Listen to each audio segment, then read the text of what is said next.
جو ضمانت ہے یا اس کی درخواست ضمانت پر فیصلہ آ جاتا ہے یا اسے مسترد کر دیا جاتا ہے تو پھر یہ کامن پریکٹس ہے کہ ظاہر سی بات ہے چاہے نیب عدالت ہو یا اور دوسری ایجنسیز ہوں گرفتار کر لیتی ہیں.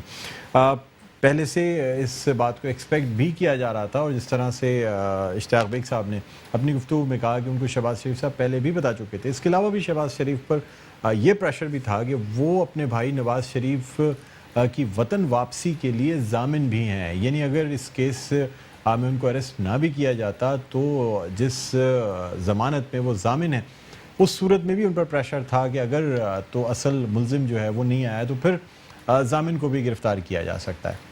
بہرحال ناظرین ہم یہ بھی بات کرنا چاہیں گے کہ آیا یہ جو سیاست ہے کیا پریشر کی سیاست ہے, کیا پاکستان تحریک انصاف اس سیاست سے اے پی سی اور تمام چیزوں کو کنٹرول کرنا چاہتی ہے, یا پھر واقعی حالات اس حد تک جا چکے تھے کہ اب گرفتاری کے سوا شہباز شریف کی گرفتاری کے علاوہ کوئی اور چارہ تھا ہی نہیں. ہم رابطہ قائم کرنے کی کوشش کر رہے ہیں رہنما پاکستان تحریک انصاف آفتاب صدیقی صاحب سے, جن سے ہم یہ جاننا چاہیں گے کہ آیا کیا عوامل تھے اور کیا اسٹریٹجی بنائی گئی ہے اب اس گرفتاری کے بعد. بہرحال ایک چھوٹا سا وقفہ لینا چاہیں گے, وقفے کے بعد دوبارہ آپ کی خدمت میں حاضر ہوتے ہیں. دیکھتے رہیے پروگرام خبر کی خبر.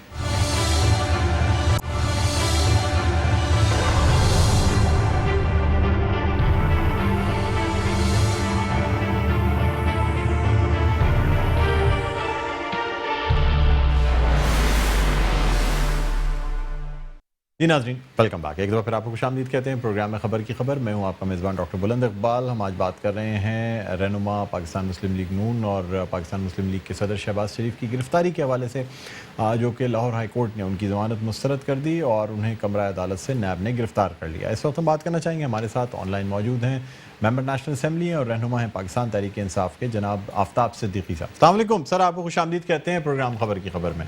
وعلیکم السلام. جی سر, آج توقع تو تھی کہ شاید گرفتار کر لیا جائے شہباز شریف کو, اور وہ نون سے شین تو نہیں نکل سکی, لیکن سر وہ شین کو پابند سلاسل ضرور کر دیا گیا. اچھا ہاں, آج احتساب عدالت نے ان کی بیل ریجیکٹ کر دی اور اریسٹ ہو گئے ہیں.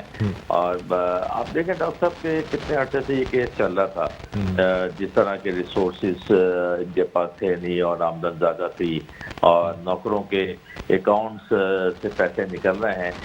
پیچیوں انہوں نے پریس کانفرنسز کی پولیٹیکل, مگر کبھی بھی جو ان کے اوپر الزامات تھے جو نیب نے لگائے تھے یا جو ان کے اکاؤنٹ سے پیسے نکل رہے تھے, جو ان کے سرونٹس کے اکاؤنٹ سے پیسے نکل رہے تھے یا ڈپازٹ ہو رہے تھے, کیش ٹرانزیکشن ہو رہی تھی, کبھی ایک دفعہ بھی آ کے ڈیفینڈ نہیں کیا انہوں نے.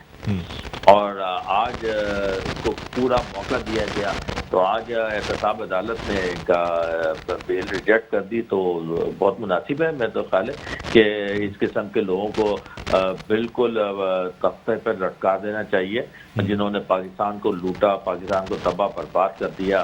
آج ہمیں اس چوراہے پہ لے آئے اس پاکستان کو جہاں ہمیں جو ہے نا آئی ایم ایف کے پاس جانا پڑتا ہے, اپنے فرینڈس کنٹریز کے پاس جانا پڑتا ہے کہ ان کے لونز جو کھا گئے یہ اس کو پے بیک کرنے کے لیے.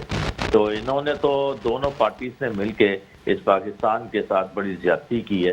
اور اب آپ دیکھیں کہ نواز شریف جس طرح پاکستان سے گئے ہیں, جو ڈرامہ انہوں نے کیا کہ پلیٹلیٹس ختم ہو گئے ہیں اور یہ مرنے والے ہیں, مطلب اللہ تعالیٰ کے ہاتھ میں سب کی زندگی موت تو کسی کا پتہ نہیں ہوتا, مگر جو شو کیا پھر یہ بھی کہا گیا کہ بھائی کیا حکومت اس وقت ان کو پرمیشن. آفتاب صاحب اگر نواز شریف صاحب کے جانے کی بات کرتے ہیں سر, وہ تو تمام لوگ ہی کہتے ہیں کہ حکومت کا اپنا بورڈ تھا, شوکت خانم سے بھی ٹیسٹ ہوتے رہے, یاسمین راشد صاحبہ بورڈ کو ہیڈ کرتی رہیں, تمام چیزوں کی توثیق ہوتی رہی, اور جانے کے بعد یہ کہنا کہ جی ہمیں بیوقوف بنا دیا گیا, غلط رپورٹ دے دی گئی. سر ایسا کیسے ممکن ہے کہ ایک بورڈ آپ کی اپنی حکومت کا کانسٹیٹیوٹ کردہ ہو, جس کو ہیڈ آپ کی اپنی ہیلتھ منسٹر ہیڈ کر رہی ہوں, جو کہ بحیثیت خود ایک بذات خود ایک ڈاکٹر ہوں, اور ٹیسٹ کی تمام چیزوں کی نگرانی کی جا رہی ہے, اور اس کے بعد ان کو جب نکال دیا جاتا ہے تو یہ کہا جاتا ہے کہ ہمارے ساتھ تھوڑا دھوکا ہو گیا سر.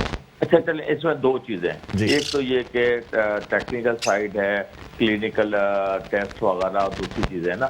دوسرا یہ تھا جب گورنمنٹ آف پاکستان نے کہا کہ ہم بانڈ میں یہ سبمٹ کریں, بانڈ جمع کریں 7 ارب روپے کا, ایسے یہی نمبر ہے نا, جو 7 ارب کا بانڈ تھا.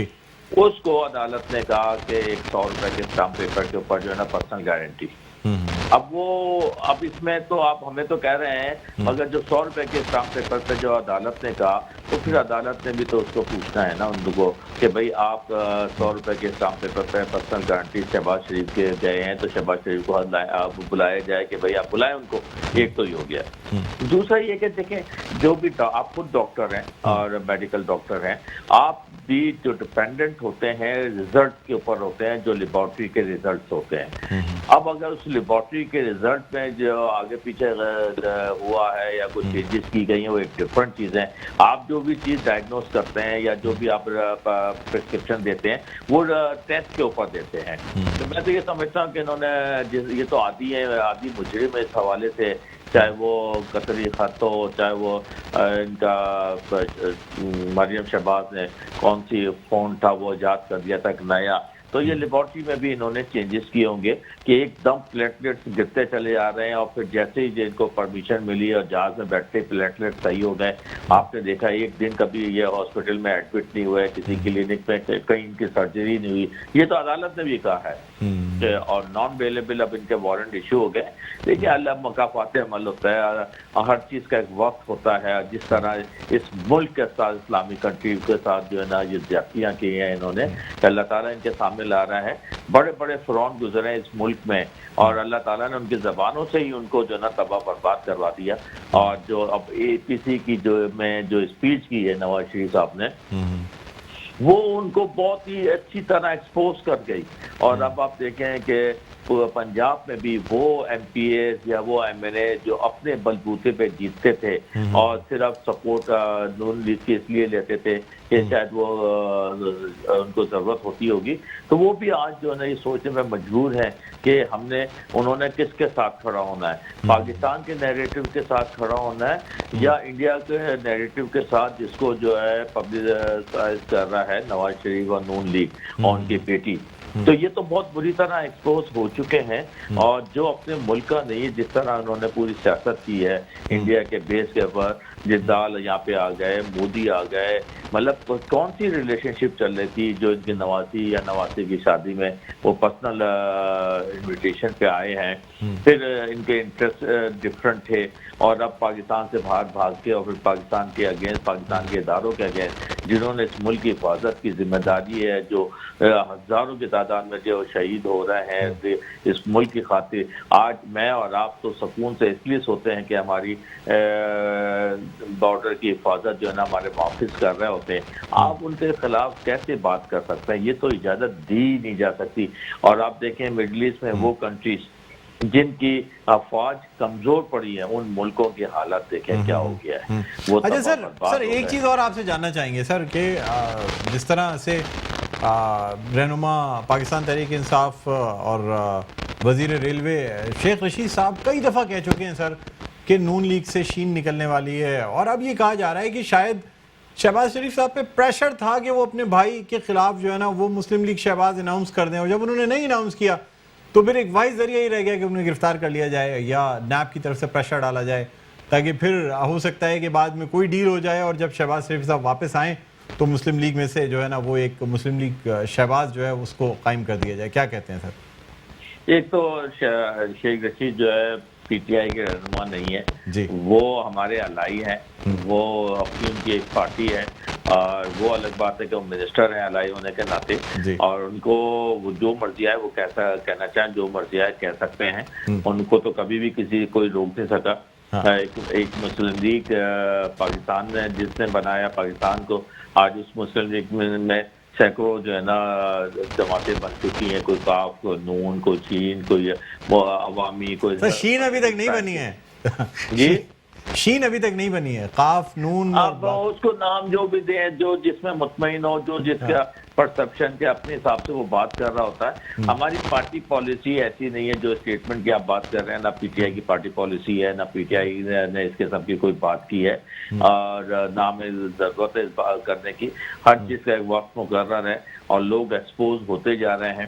جن لوگوں نے اس ملک کو لوٹا, تباہ برباد کیا, قوم دیکھیں ہمارا جو نیریٹو تھا جس کے اوپر ہم الیکشن جیت کے آئے وہ یہی تھا نا, انصاف اور احتساب. احتساب تو ہوگا یہ تو پرائم منسٹر نے کہہ دیا کہ احتساب کے بغیر تو کوئی بھی نہیں رہ سکتا، کوئی بھی ہو، چاہے ہماری پارٹی کا ہی کیوں نہ ہو، تو احتساب ہونا ہے، اور یہ عوام کی ڈیمانڈ بھی ہے، اسی کے اوپر عوام نے اسی نظریے کے اوپر ہمیں ووٹ دیا ہے، اور یہ تو احتساب اکاؤنٹیبلٹی تو ہر آدمی کی ہوگی۔ سر کیا مزید اے پی سی کے لیڈرز کی گرفتاری بھی متوقع ہے؟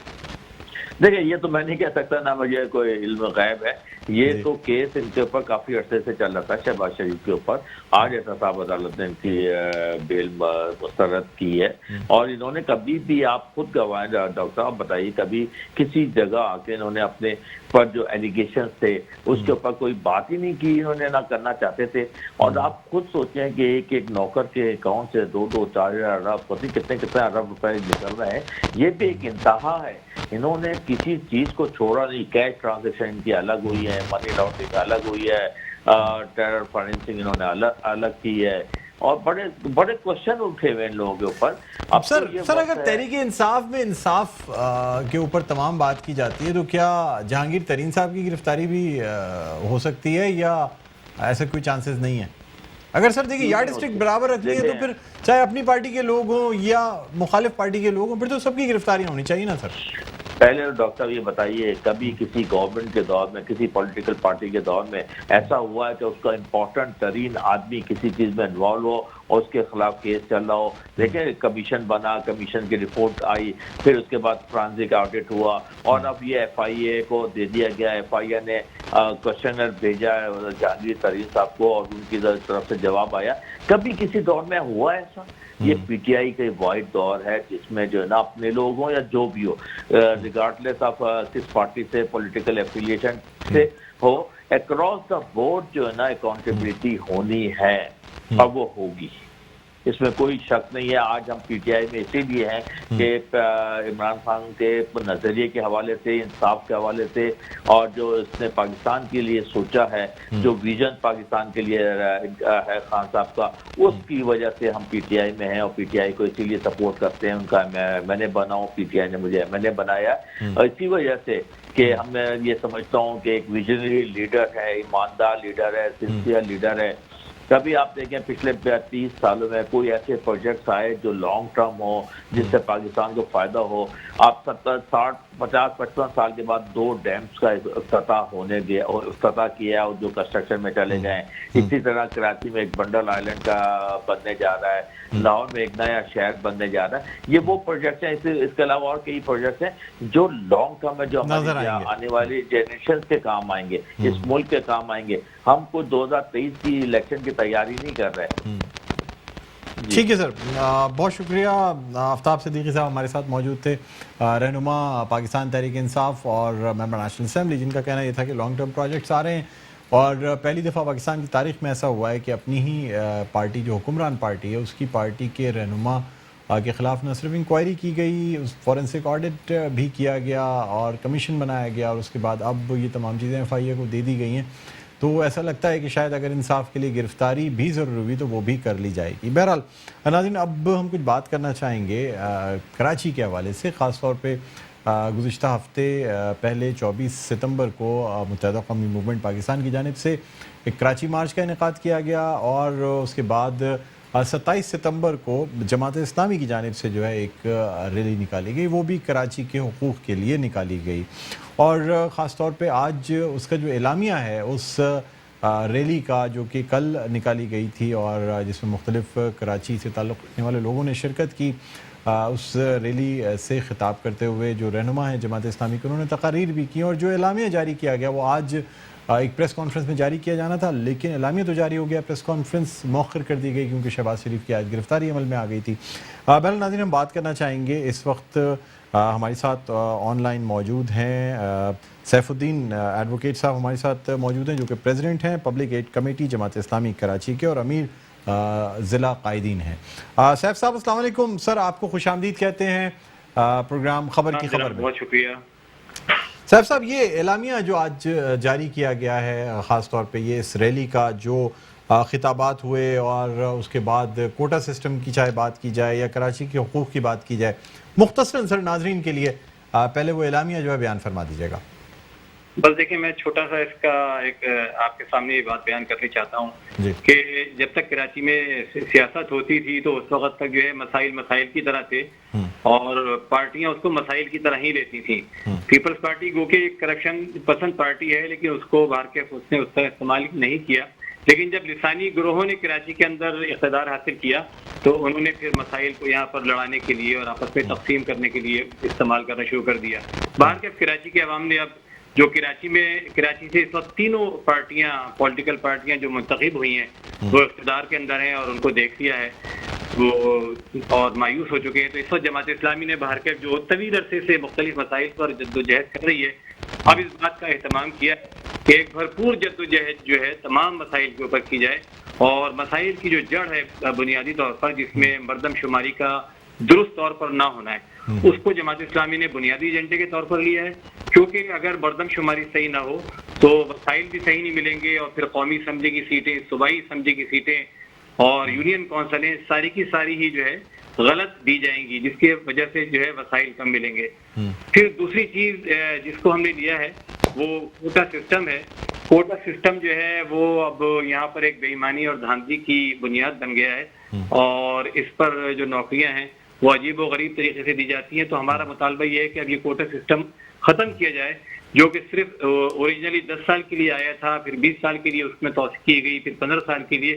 باہر کے 2013 میں یہ کوٹا سسٹم جو ہے اب قانونی طور پر ختم ہو چکا ہے لیکن اس کو عمران خان صاحب کی حکومت نے اپنی کیبنٹ کے ذریعے دوبارہ غیر معینہ مدت کے لیے بڑھا دیا ہے. اسی طریقے سے پھر ہمارا جو چوتھا نقطہ اس کے اندر ہے وہ جو موجودہ local government act government of Sindh لے کر آئی ہے 2013 کا انتہائی بدنیتی کی بنیاد پر ایک غاصبانہ قانون ہے اور ناکارہ قانون ہے بالکل ہی.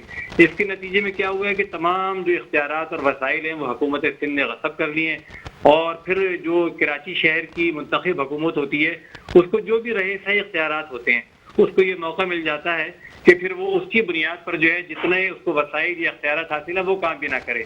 اور میئر وسیم اختر صاحب کو جیسے آپ نے دیکھا کہ جو اختیارات اور وسائل تھے انہوں نے اس کو بھی استعمال نہیں کیا اور پورے 4 سال جو اسی کا رونا روتے رہے.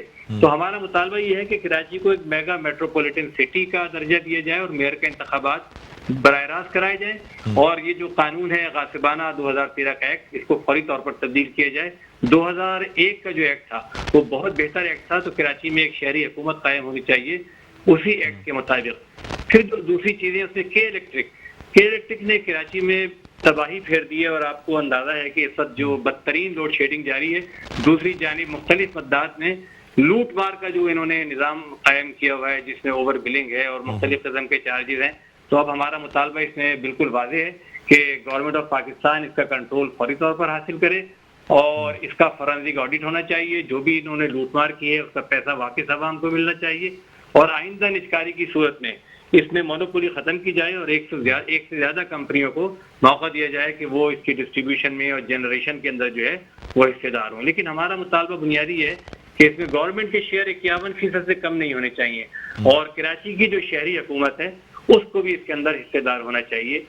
اور پھر یہ ہمارا 7واں نقطہ ہے پانی کی فراہمی کے حوالے سے. K4 کا منصوبہ 2007 میں نعمت اللہ صاحب کے دور میں شروع ہوا تھا. تینوں فیز اس کے ہمارا مطالبہ ہے کہ اب ایک ساتھ مکمل ہونے چاہیے. پہلے اس کو 3 فیز میں مکمل کرنا تھا. 460 MGD کا یہ پورا منصوبہ تھا. اب ہمارا مطالبہ یہ ہے کہ اس کو 1 سال کے اندر ہونا چاہیے کیونکہ اس منصوبے کو اس طرح سے کیا گیا ہے کہ 12-14 ارب روپے خرچ کرنے کے بعد اب جو ہمیں بریفنگ دی گئی ہے گورنمنٹ آف سندھ کی جانب سے وہ یہ ہے کہ یہ منصوبے کا ڈیزائن ہی غلط بنایا گیا ہے اور یہ منصوبہ اب قابل عملی نہیں ہے. تو اس سے جو 14 ارب روپے لگے تھے وہ ضائع ہو گئے اور اب اس منصوبے کی لاگت تقریباً 100 ارب روپے تک پہنچ چکی ہے. تو ہمارا مطالبہ یہ ہے کہ گورنمنٹ آف سندھ اور حکومت پاکستان جن کو دونوں کو اس میں شیئر ادا کرنا ہے سیاست نہ کریں بلکہ اس منصوبے کو فوری طور پر مکمل کرائیں. اسی طرح S3 کا جو منصوبہ ہے جو سیوریج سے متعلق ہے اس کو فوری طور پر جو ہے مکمل ہونا چاہیے. پھر ایک چیز یہ ہے کہ کراچی سے ملنے والے ریونیو کا ایک بڑا حصہ ہماری صنعت اور تجارت کا مرہون منت ہے. اب یہاں جو ہمارے یہاں صنعتی علاقے ہیں ان کی بدترین حالت ہے اس وقت اور سڑکیں ناپید ہیں, گیس نہیں مل رہی, بجلی نہیں مل رہی, ان کو پانی پورا نہیں مل رہا. تو ہمارا مطالبہ یہ ہے کہ فوری طور پر انفراسٹرکچر یہاں کا ٹھیک کیا جائے. تجاوزات کے نام پر جو دکانیں ڈھائی گئی تھیں ان کا متبادل فراہم کیا جائے. اسی طرح کورونا میں اور بارش کے زمانے میں جو شہریوں کے نقصانات ہوئے تھے اس کو جو ہے اس کا ازالہ گورنمنٹ آف سندھ کرے. پھر یہ ہے کہ کراچی کا جو ریونیو میں حصہ ہے وفاقی حکومت کو تقریباً 55% کراچی ریونیو فراہم کرتا ہے اور سندھ کو تقریباً 95%. لیکن جو حصہ اس کو ملتا ہے کراچی کو بالکل اس طرح جیسے بھیک کی طرح اور چند بھورے اس کو دے دیے جاتے ہیں. ہمارا مطالبہ یہ ہے کہ کراچی کو اس پورے ریونیو میں سے جو جمع ہوتا ہے اس میں سے 15% حصہ ملنا چاہیے بطور حق کے، نہ کہ بطور بھیک کے. پھر اس کے باقی نکات جو ہیں اس میں ایک تعلیم کا ہے. تعلیم کو یہاں پر تجارت بنا دیا گیا ہے جس کے نتیجے میں عام طالب علم بیچارہ جو باصلاحیت طالب علم ہے وہ تعلیم حاصل ہی نہیں کر پاتا صحیح طریقے سے. سرکاری تعلیمی ادارے تباہ ہو چکے ہیں. ہمارا مطالبہ یہ ہے کہ صحیح طرح ساری تعلیمی ادارے جو ہے ان کی حالت صحیح کی جائے. کراچی میں نعمت اللہ خان صاحب نے اپنے دور میں 14 کالجوں کا اضافہ کیا تھا اور 2 خواتین کی یونیورسٹیز بنانے کی تجویز تھی جو خواتین کالج ہے اور سر سید گرلز کالج. اس کے متعلق پروپوزل تھا کہ ان کو یونیورسٹیز کا درجہ دیا جائے، وہ نہیں ہو سکا تھا.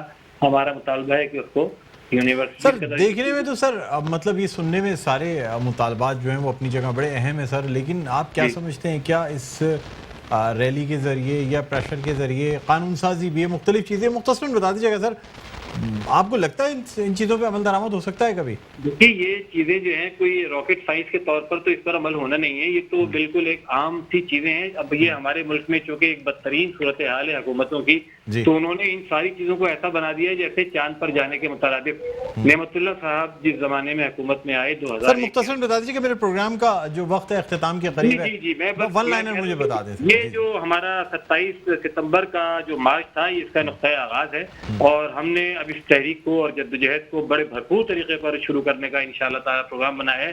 اور ہم سب لوگ جانتے ہیں کہ جب ہم ایک چیز کو لے کر چلتے ہیں کہ الیکٹرک جانتی ہے، بحریہ ٹاؤن والے جانتے ہیں اور دیگر مسائل جس کو ہم لے کر چلیں الحمدللہ اس کو ہم نے اختتام تک پہنچایا ہے. سر بحریہ ٹاؤن کا کمپنسیشن ابھی تک ملا نہیں ہے لوگوں کو اور وعدے چل رہے ہیں لیکن کہا یہ جا رہا ہے کہ جماعت خاموش ہو گئی ہے بحریہ ٹاؤن کے ساتھ. نہیں بہت زیادہ پیچیدہ ہے، اس میں بہت الحمدللہ پیش رفت ہوئی ہے. چلیے سر سیف صاحب پروگرام کا وقت اختتام کے قریب ہے، میں آپ سے جو ہے نا وہ اجازت چاہوں گا. بہت شکریہ آپ نے پروگرام میں شرکت کی اور قیمتی وقت ہمارے پروگرام کے لیے دیا. ناظرین پروگرام کا وقت اختتام پر پہنچتا ہے، مجھے بلند اقبال کو اجازت دیجیے، اپنا بہت خیال رکھیے گا. اللہ حافظ.